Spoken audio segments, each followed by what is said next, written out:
CLP meeting అనంతరం మంత్రి శ్రీధర్ బాబు మాట్లాడుతున్నారు. లైవ్ చూద్దాం. ప్రధానంగా పుణ్యక్షేత్రాలు కాకూడదు. మరొకటి, పుణ్యక్షేత్రాల్లో రాజకీయాలకు తావునియకుండా నిజంగానే జరిగితే ఖచ్చితంగా ఖండిస్తాం. దాన్ని పూర్తి స్థాయిలో విచారణ జరపాల్సిందే. ఒకవేళ విచారణలు తేలితే దాన్ని ఏ విధమైన నిర్ణయం తీసుకోనో ఆ ప్రభుత్వం ఖచ్చితంగా నిర్ణయం తీసుకోవాల్సిందే. Thank you sir. ఈరోజు సిఎల్పి మీటింగ్లో ఎమ్మెల్యేలు ఎమ్మెల్సీలతో పాటు ఎంపీలు కూడా పిలిచారు. మేము వచ్చాము. ఈరోజు పిసిసి అధ్యక్షుడు మన సీఎం గారు అందరికీ గొప్ప దిశానిర్దేశం చేశారు. ఏ రకంగా కాంగ్రెస్ పార్టీలో నిర్మాణాత్మక కార్యక్రమాలు చేయాలి, ప్రభుత్వంతో కలిసి ఏ రకంగా పనిచేయాలని గొప్పగా చెప్పారు.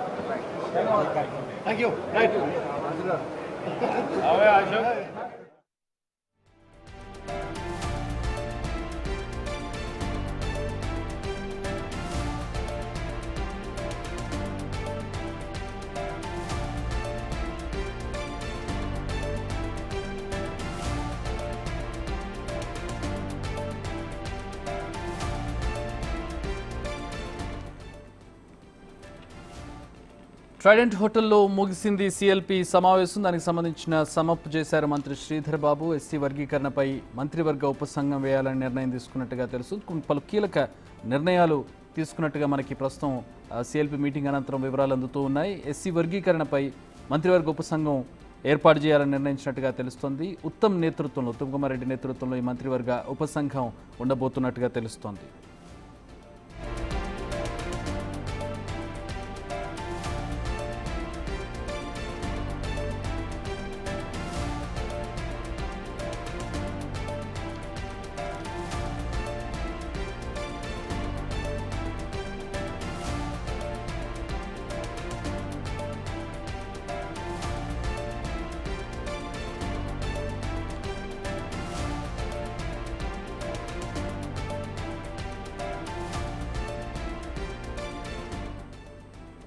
సిఎల్పి భేటీ ముగిసింది. ట్రైడెంట్ హోటల్లో బీసీ కుల గణనపై సీఎం రేవంత్ కీలక వ్యాఖ్యలు చేశారు. రిజర్వేషన్లు ఇవ్వాలంటే బీసీ జనాభాను లెక్కించాల్సిందే, బీసీ కుల గణన జరగాల్సిందే అని ముఖ్యమంత్రి ఈ మీటింగ్ సందర్భంగా వ్యాఖ్యలు చేసినట్టుగా తెలుస్తోంది. అలాగే ఎస్సీ వర్గీకరణకు సంబంధించి మంత్రివర్గ ఉపసంఘాన్ని వేయాలని చెప్పి మంత్రివర్గ నిర్ణయం తీసుకుంది.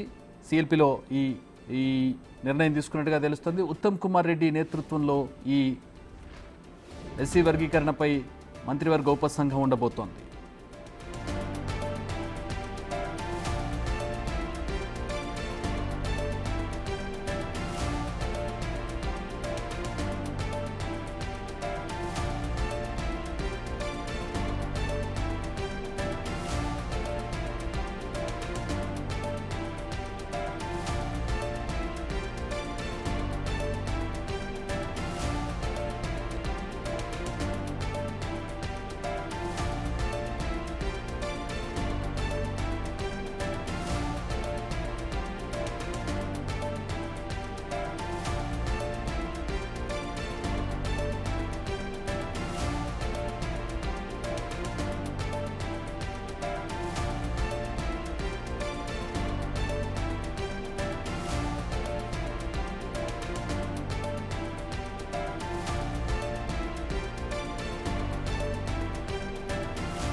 అయితే మా deputy bureau chief Sadiq join అవుతున్నారు. ఈ మీటింగ్కి సంబంధించి మరిన్ని వివరాలు అడిగి తెలుసుకుందాం. సాదిక్, సిఎల్పి మీటింగ్లో చాలా కీలకమైన నిర్ణయాలు తీసుకున్నట్టుగా మనకు కనబడుతోంది. ప్రధానంగా కుల గణనకు సంబంధించి, ఎస్సీ వర్గీకరణకు సంబంధించి ప్రధానమైనటువంటి నిర్ణయాలు తీసుకున్నట్టుగా తెలుస్తోంది. ఈ రెండు విషయాలు కాకుండా ఇంకెట్లాంటి నిర్ణయాలు జరిగాయి, ఏంటి ఈ సిఎల్పి మీటింగ్ సారాంశం ఏంటి? చక్రి 2:30 అంటే 3 గంటల పాటు సిఎల్పి సమావేశం కొనసాగింది. ముఖ్యమంత్రి రేవంత్ రెడ్డి అధ్యక్షతన జరిగినటువంటి ఈ సమావేశంలో పార్టీ యొక్క పూర్తి లైను అటు ఎమ్మెల్యేలు ఎమ్మెల్సీలకు మంత్రులకు అందరికీ కూడా దిశ నిర్దేశించడం జరిగింది. సో అటు బీసీ కులగణన విషయంలో కానీ లేకుంటే ఎస్సీ వర్గీకరణ విషయంలో పార్టీ తమ స్టాండ్ను పూర్తిగా స్పష్టం చేసింది. అంతేకాకుండా ప్రభుత్వ పథకాలను పార్టీ పరంగా పూర్తి స్థాయిలో క్షేత్రస్థాయిలో తీసుకువెళ్ళే లక్ష్యంగా పని చేయాలని కూడా చెప్పడం జరిగింది. పార్టీ పదవులు అంటే పనిచేసిన వారికే పార్టీ పదవులు వస్తాయన్నటువంటి విషయాన్ని కూడా స్పష్టం చేయడం జరిగింది. ఇప్పటివరకు పార్టీ సంబంధించినటువంటి అంటే ప్రభుత్వం చేస్తున్న పనులు కానీ లేకపోతే ప్రభుత్వం సంబంధించినటువంటి వ్యవహారాలు అన్నీ కూడా క్షేత్రస్థాయిలో ప్రజల్లోకి మరింత చొరవ తీసుకువెళ్లే విధంగా కార్యకర్తలు నాయకులు ఎట్లా కృషి చేయాలనే దానిపైన కూడా మాట్లాడి ఉన్నారు. సో మనతో మాట్లాడడానికి ఎంపీ నాగర్కర్నూలు ఎంపీ ఉన్నారు రవి గారితో మాట్లాడి మరిన్ని విషయాలు తీసుకున్నారు. చెప్పండి సార్, ఈ యొక్క సమావేశం సిఎల్పి సమావేశంలో కీలకమైనటువంటి ఈరోజు సిఎల్పి సమావేశంలో మహేష్ గౌడ్ గారు గొప్ప దిశానిర్దేశం చేశాడు. ఎమ్మెల్యేలకి, ఎంపీలకి, ఎమ్మెల్సీలకి వారంతా కాంగ్రెస్ పార్టీ శ్రేణులతో కలిసి సమన్వయంతో కాంగ్రెస్ పార్టీని నిర్మాణాత్మకంగా గ్రామ స్థాయి నుంచి అసెంబ్లీ స్థాయి, పార్లమెంటు స్థాయి, రాష్ట్ర స్థాయిలో తీసుకుని వస్తే రేపు వచ్చేటటువంటి మన పంచాయతీ ఎన్నికల్లో కాంగ్రెస్ పార్టీ 90% గెలవడానికి అవకాశం ఉంటుంది. వచ్చే ఎన్నికల్లో 100% మళ్ళీ కాంగ్రెస్ ప్రభుత్వం వచ్చింది. పెద్ద ఎత్తున ఈసారి ఎంపీలు గెలుస్తారని వారు చెప్పారు. దాని తర్వాత సీఎం గారు మాట్లాడుతూ మన ప్రభుత్వంలో వచ్చిన తర్వాత రాష్ట్రంలో ఉన్న ఆర్థిక పరిస్థితులు మనకు నెలవారీ వచ్చేటటువంటి 18,500 కోట్ల రూపాయలు ప్రతి నెల మన ప్రభుత్వానికి ఆదాయం వస్తుంది. దాంట్లో మన ఇంతకుముందు చేసిన అప్పులు కట్టడానికే 6,000 కోట్లు పోతున్నాయి. వేరే దగ్గర జీతాలు ఇవ్వడానికి కోల్పోతున్నాయి. 12,000 పోతే 18,000లో మిగిలిన వాటిలో వేరే ఖర్చులన్నీ చేయాల్సి వస్తుంది. అందువల్ల ఆర్థిక ఇబ్బందులు ఉన్నా కూడా సంక్షేమ కార్యక్రమాలన్నీ చేత 3,000 కోట్లతో గ్యారంటీ ఖర్చు పెడుతున్నామని చెప్పారు. ఇవి అన్ని ఎమ్మెల్యేలకి, ఎంపీలకి, ఎమ్మెల్సీలకి స్పష్టంగా అర్థమయ్యేటట్టు చేశారు. దాని తర్వాత ఇవాళ బీసీ కులగణన, బీసీ కులగణన గురించి ఆ కులగణన చేసిన తర్వాతనే రిజర్వేషన్ ఇచ్చే అవకాశం సుప్రీంకోర్టు జడ్జిమెంట్ ప్రకారం ఉంది. కాబట్టి దాంట్లో భాగంగానే బీసీ చైర్మన్ని, బీసీ కమిటీ మెంబర్స్ 3 ఇచ్చారు. వారు వెంటనే బీసీ జనాభా లెక్కలు చేసి ప్రభుత్వానికి ఇస్తే దాని ప్రకారం పంచాయతీ ఎన్నికలు పెడతానని చెప్పారు. ఇది కాకుండా మొత్తానికి ఒక దిశానిర్దేశం చేశాడు. ప్రభుత్వం ఏ రకంగా పనిచేస్తుంది, ఎమ్మెల్యేలు, ఎంపీలు మరి ఏ రకంగా వచ్చి ముఖ్యమంత్రిని కలవచ్చు, కలిసే సమస్యలను ఏ రకంగా అడగాల, వీటన్నిటినీ అరటి పండు ఒలిసి పెట్టినట్టుగా ముఖ్యమంత్రి గారు, పిసిసి అధ్యక్షుడు, సిఎల్పి నాయకులకి, పిసిసి అధ్యక్షులు మన సిఎల్పి అంటే ఎమ్మెల్యేలకి, ఎమ్మెల్సీలకి, ఎంపీలకి స్పష్టంగా అర్థమయ్యేటట్టు చేశారు. అంటే భవిష్యత్తు అంటే ఇప్పుడు సభ్యత్వ నమోదు కార్యక్రమాలు కానీ లేకపోతే క్షేత్రస్థాయిలో స్థానిక సంస్థ ఎన్నికలు కూడా దగ్గర పడుతున్నాయి కదా, ఎట్లా ఉండవాలని కూడా నిర్దేశించడం.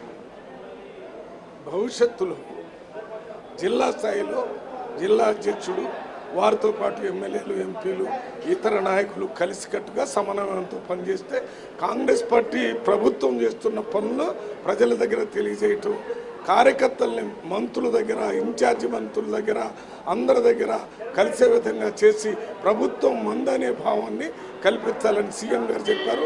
ఆ రకంగా చేయాలని పిసిసి ప్రెసిడెంట్ చెప్పారు. ఓకే, ప్రధానంగా చక్రి చూసారా, మనము సిఎల్పి సమావేశం 3 గంటల పాటు కొనసాగిన విషయంలో మీరు మాట్లాడిన ఇట్లా ముఖ్యమంత్రి మొదటిసారిగా మీరు ఎమ్మెల్యే కావడం జరిగింది. ఈ సిఎల్పి సమావేశంలో దిశ నిర్దేశించడం జరిగింది. ముఖ్యమంత్రి గారు యొక్క ఆలోచన విధానం ఎట్లా ఉంది? స్పష్టంగా ముఖ్యమంత్రి గారు మరి ముఖ్యంగా 45 మంది నూతన శాసనసభ్యులు ఉన్న అధికార పార్టీ అందరికీ నిర్దేశం, ప్రజలతో మమేకం కావడం, అదేవిధంగా కాంగ్రెస్ పార్టీ కింద స్థాయిలో, క్షేత్రస్థాయిలో కష్టపడ్డ ప్రతి కార్యకర్తను మరి కాపాడుకునే దిశలో మన ఆలోచన విధానాలు ఏ విధంగా ఉండాలి, అదేవిధంగా నియోజకవర్గ అభివృద్ధి ఏ విధంగా పాలు పంచుకోవాలి, అన్నీ మరి అంటే సింపుల్గా ఎలా అర్థమయ్యే విధంగా అందరికీ చెప్పడం జరిగింది. అందులో తప్పకుండా మేమంతా నిమగ్నమై ఉంటాం. అంటే పార్టీ ఇప్పటివరకు గత 10 సంవత్సరాల్లో మీరు ప్రతిపక్షంలో ఉన్నారు, ఇప్పుడు పాలక పక్షంకి వచ్చారు. సో పార్టీని ప్రజల్లోకి ఇంకా ఏ విధంగా అంటే ప్రభుత్వ పరిపాలన కూడా తీసుకోవాల్సిన అవసరం కూడా మీ పైన ఉంది కదా, క్షేత్రస్థాయిలో ఎట్లా ఉంది? ప్రజలు ఇప్పుడు ఏమనుకుంటారు 2 లక్షల రుణమాఫీ విషయంలో కానీ లేకపోతే 6 గ్యారంటీ స్కీమ్స్ విషయంలో? ప్రజలు ఒక సాహసోపేతమైన నిర్ణయాన్ని రేవంత్ రెడ్డి గారు తీసుకున్నారు. కేవలం 27 రోజుల్లోనే 18,000 కోట్లు, మరి ఇది దేశ చరిత్రలోనే ఎక్కడ కనివిని ఎరగని విధంగా ఒక నిర్ణయాన్ని మరి కట్టుబడి మాట మీద ఉండి ప్రజల కోసం ఈరోజు పథకాన్ని అమలు చేయడం జరిగింది.